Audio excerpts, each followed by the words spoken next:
Assalamualaikum warahmatullahi wabarakatuh. Perkenalkan, nama saya Fitra Novia dengan NPM 719212942. Nah, di sini saya akan melanjutkan materi dari mata kuliah Manajemen Koperasi dan UMKM, yaitu hari ini tentang regulasi pemerintah UMKM. Di kelas 2018A.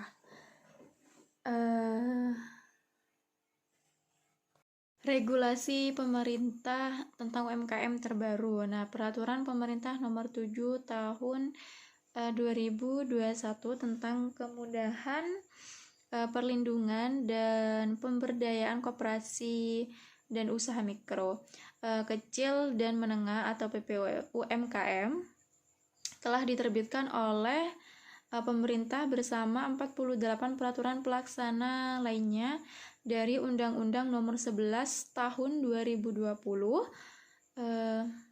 tentang Cipta Kerja atau UU Cipta Kerja pada 16 Februari 2021 lalu.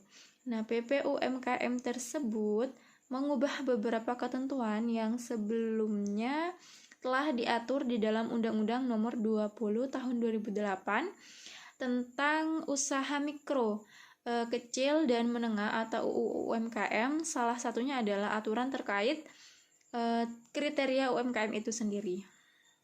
Perizinan UMKM, pelaku usaha mikro, kecil, dan menengah wajib mengurus perizinan agar usahanya menjadi legal. Nah, izin usaha juga diperlukan agar segala sesuatunya dapat berjalan dengan baik ke depannya.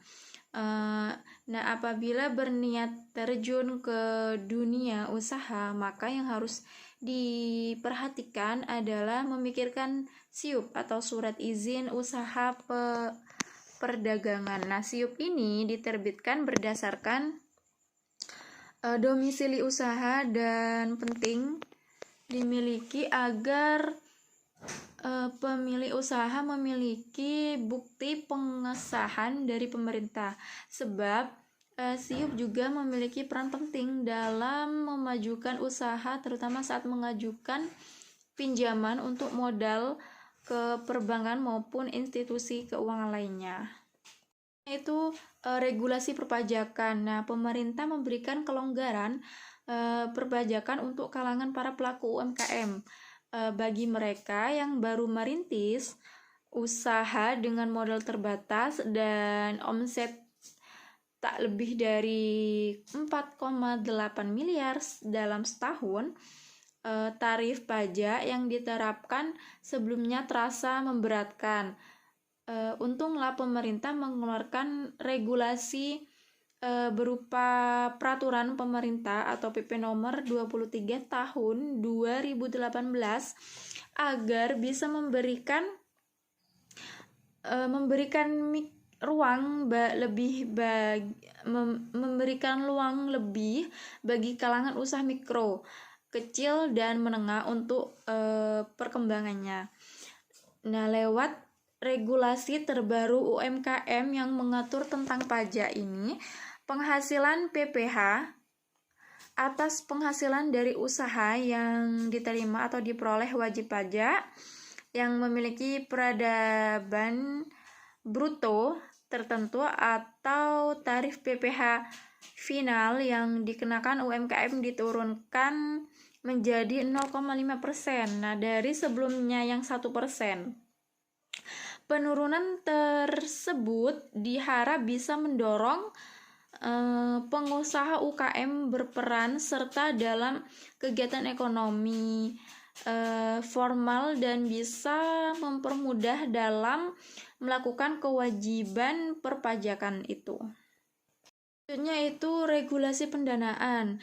Meskipun tidak besar, tapi usaha kecil dan menengah atau UKM ini membantu mengurangi pengangguran serta meningkatkan pertumbuhan perekonomian nasional sehingga mendapat perhatian pemerintah dan beberapa lembaga keuangan Indonesia.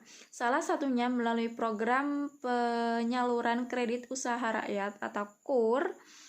Nah, KUR ini adalah kredit atau pembiayaan yang diberikan oleh perbankan kepada UMKM yang fleksibel tetapi belum bankable.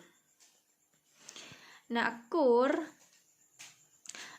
ini bertujuan untuk meningkatkan dan memperluas pelayanan bank kepada UMKM yang produktif, meningkatkan kapasitas daya saing UMKM, terus mendorong pertumbuhan ekonomi dan penyerapan tenaga kerja serta menanggulangi kemiskinan. Jenis pinjaman ini berbeda dengan pinjaman lainnya karena memiliki suku bunga yang lebih rendah dari yang biasanya di bank itu.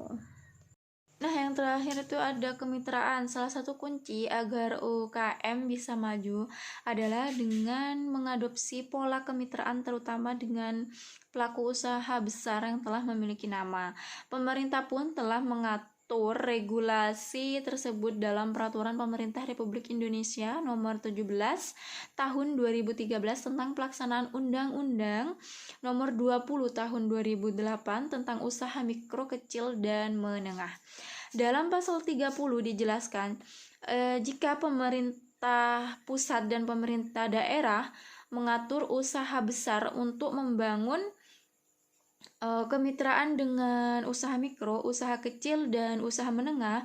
Untuk membangun kemitraan dengan usaha mikro dan usaha kecil, yaitu pemerintah juga diwajibkan untuk menyediakan data dan informasi pelaku usaha mikro, usaha kecil, dan usaha menengah yang siap bermitra, mengembangkan proyek percontohan kemitraan, terus memfasilitasi dukungan kebijakan dan melakukan koordinasi penyusunan kebijakan dan program pelaksanaan, pemantauan, evaluasi, serta pengendalian umum terhadap pelaksanaan kemitraan.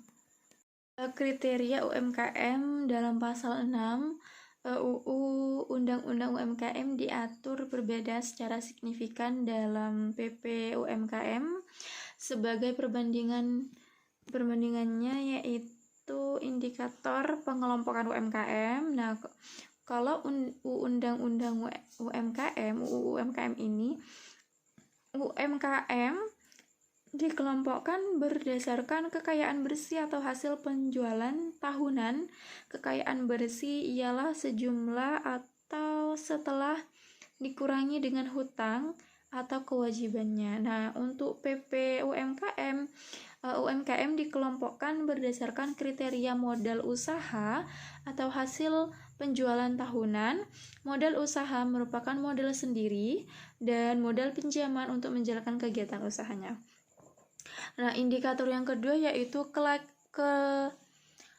kelayaan bersih atau modal usaha. Nah, untuk UU UMKM ini, yang pertama usaha mikro paling banyak yaitu 50 juta, usaha kecil lebih dari 50 juta paling banyak yaitu 500 juta, dan untuk usaha menengah yaitu lebih dari 500 juta paling banyaknya 10 miliar di luar tanah dan bangunan tempat usaha.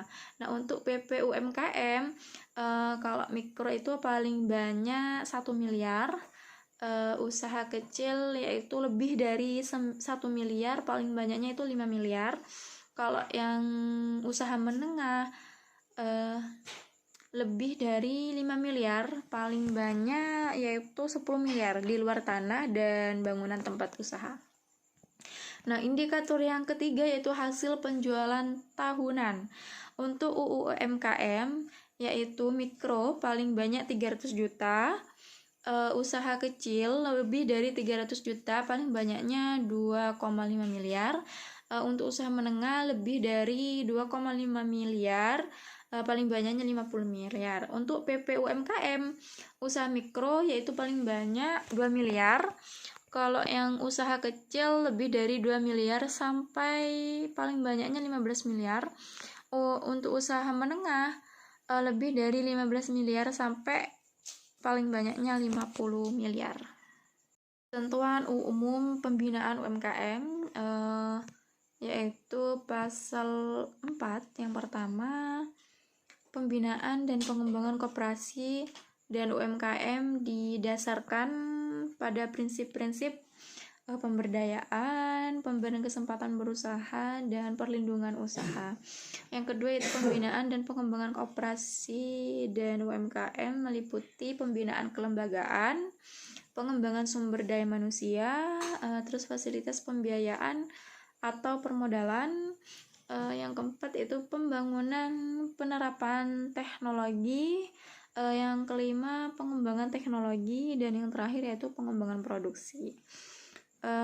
Terus yang ketiga pembinaan dan pengembangan koperasi UMKM sebagaimana dimaksud dalam pasal 4 ayat 2 ini difasilitasi oleh pemerintah daerah kabupaten Tapim.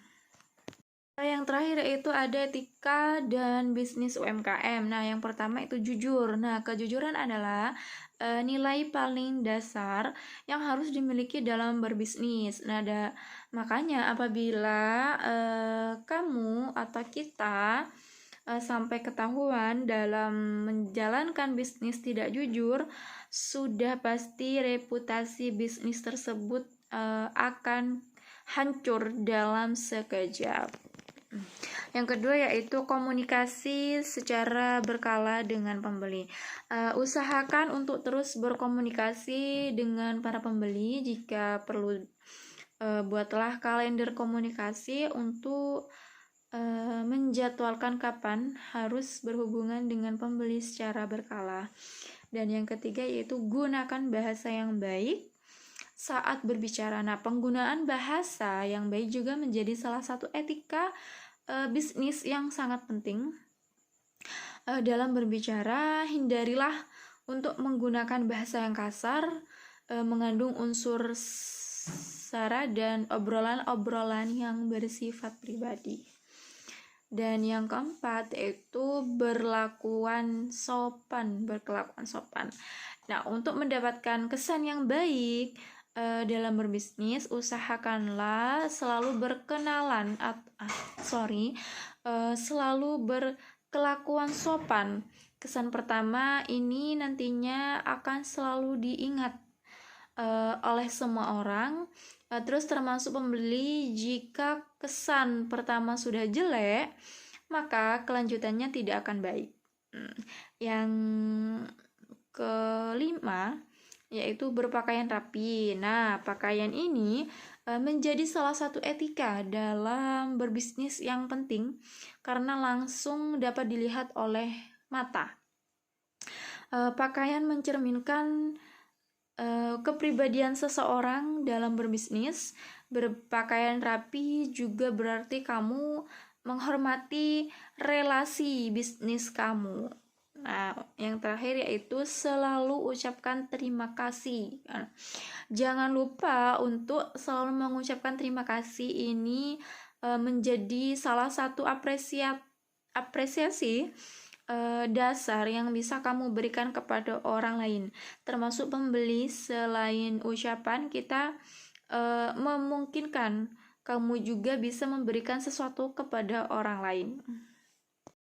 Baik, terima kasih untuk materi hari ini saya cukupkan. Jika ada kekurangan atau kesalahan dalam berucap, saya minta maaf. Semoga video ini bermanfaat untuk teman-teman semua. Assalamualaikum warahmatullahi wabarakatuh.